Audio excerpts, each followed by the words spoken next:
பெரிய அந்த ஃபியர் ஒன்று இருக்கும்.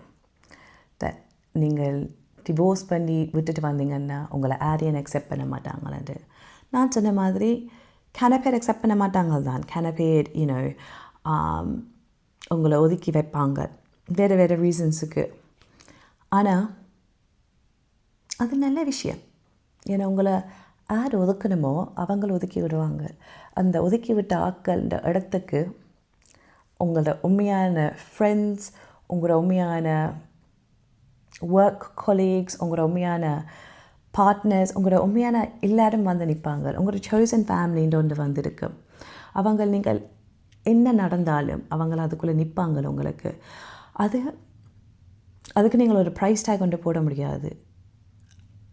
அந்த ஆக்கள் நீங்கள் என்ன செஞ்சாலும் இல்லை என்ன சொன்னாலும், நீங்கள் எத்தனை மணிக்கு அவங்களுக்கு ஃபோன் அடித்து அழுதாலும் அவங்க நிற்பாங்க உங்களுக்கு.